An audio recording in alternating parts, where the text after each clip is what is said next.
გილოცავ შემდეგი საჩუქარი დაგხვდება იქ, სადაც შენ და ლაშა ყველაზე მეტ დროს ატარებდით შეყვარებულობის დროს. ის კაფე რო იყო, ეხა სხვა სახელი ქვია.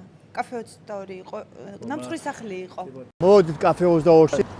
ჩვენ აგრე დროს იყო ნამცხვრის სახლი, რომელიც ძალიან გვიყვარდა, ჩვენ სამსახურის შემდეგ ყოველთვის აქ შემოვდიოდით. ჩვენი შეყვარებულების ბუდეა, ძალიან გვიყვარს ეს ადგილი, მაგრამ უკვე რამდენი წელი. ისინი მუშაობენ. 8 წელია, რაც აქ აღარ მოვსულართ.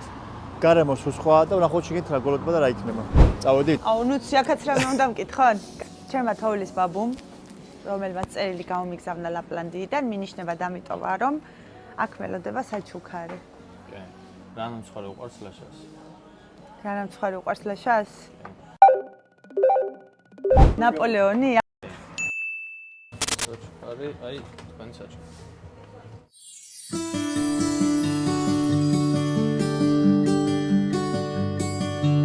საჩუქარი მეორე მოპოვებული ნათიას, გილოცავ. ეს არ ვიცი, ჩლოვი მინდოდა, მაგრამ ეს ახალი არ ვიცი. გილოცავ, შენ მოიპოვე კიდევ ერთი საჩუქარი, შემდეგი საჩუქარი გელდება იქ, სადაც ყველა ადამიანს ხდება სითბო და სიყვარული, იქ სადაც არის ჩვენი მომავალი კუთხე. ჩვენი სახლი. ხო გითხარი, იქ მივდივარ თქო, მივხვდი. გილოცავთ. დიდი მადლობა. ეხლა მივდივართ ჩვენ სახლში, რომელიც დამთავრებულა, მაგრამ ჯერ ჩაბარებული არის და ვნახოთ იქ რა ერდება ნათიას, ხო? წავედით.